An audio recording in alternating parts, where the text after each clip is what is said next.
I'm Robert Huynh, and welcome to my Actors Slate. Thanks for being here. I just wanted to tell you a little bit about myself. You know, the world has its own creation story, and I guess so do I. You know, when I was born a whole 3 months premature. Do you know and have any idea just how small that can be? Gee, you know, I don't think that I was any bigger or heavier than the size of this phone. But you know, I'm here with you today, and I think it's because everybody has a purpose in life. And I had not yet found that out, but you know, even though I was that small, I had these amazing ears! These ears right here! You know what they told me? They told me about a country called the United States of America. This was land of the opportunity and a land of entrepreneurship.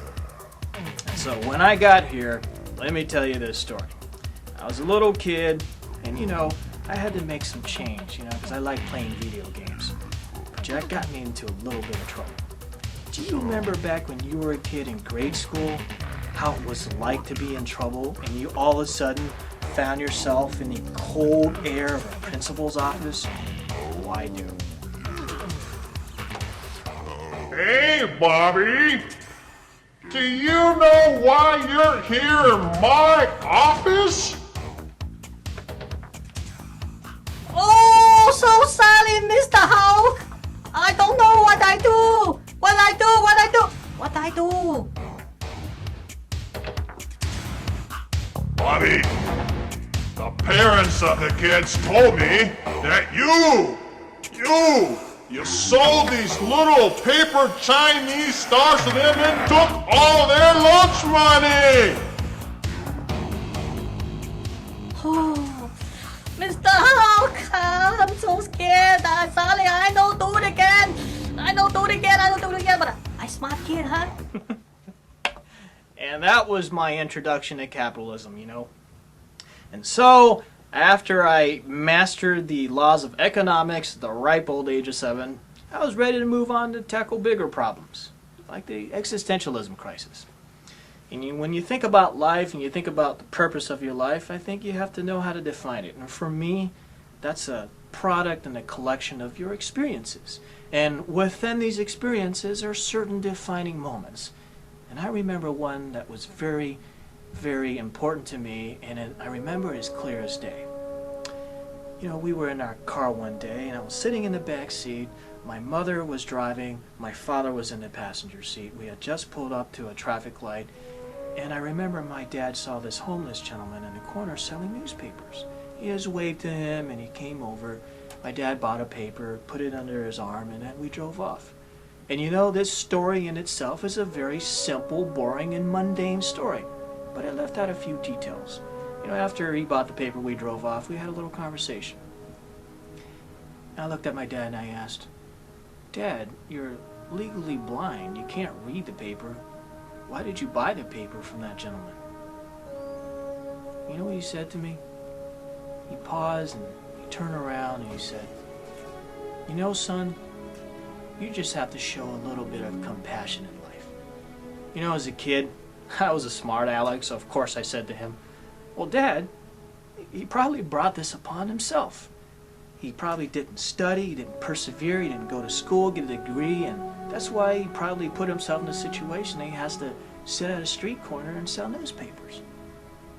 My dad just thoughtfully reflected, and once again he turned back around and told me, "Here's the thing, son. You don't know what his situation, his lot in life is. He could have had to grow up, had a very hard life and had to take care of people. You don't know if he ever had the opportunity to make something out of himself. But you know what you do in life, you know what the choices you have in life is very simple. You can choose to help him."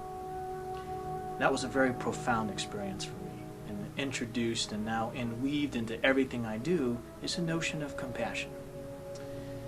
And I thought at the end of the day, he's absolutely right, because I wouldn't trade places with him. So all I can do is choose to help. You know, and from then, I went into high school, I graduated with a silver cord, put over 2,000 hours of voluntary service, I went to college, I participated and led many different organizations and charitable community efforts, and we did things like Soup Kitchen and Habitat for Humanity. And even today, as a successful financial advisor, I manage millions of dollars for my clients.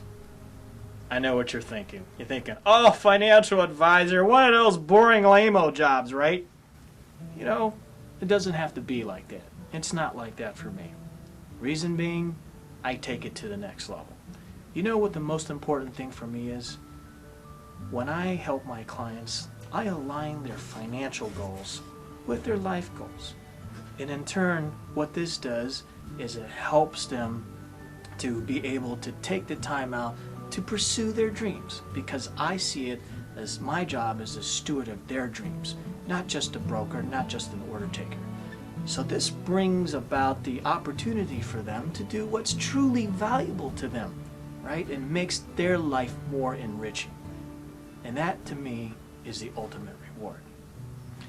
So I've found out through all my experiences what my raison d'etre is. That's my reason for being. I want to be a philanthropist, and I'm a servant to society. And I think that as such, there are many ways that I can contribute. You can contribute emotionally, you can contribute through physical good deeds, you can contribute intellectually, but there's always been one area that I've always tried to improve and evolve upon, and that is artistically. So I've chosen to be an actor. I believe that as an actor, I can draw and cultivate all of these experiences to really embrace and capture the many idiosyncrasies and the nuances, the frailties, all the complexities that make up humanity, and then be able to turn around and portray them. Well, that's just music to my ears, and that is absolutely golden. So I hope that you enjoyed watching me today. Thank you for your time. I hope you enjoyed my unique sense of humor. And in conclusion, I'd just like to say that if there's anything that I can do to create any possibilities to help you to be able to bring my artistic abilities to fulfill your endeavors, please don't hesitate to give me a call at 630-730-6521. Until next time, this is Robert Huynh signing off. Ciao.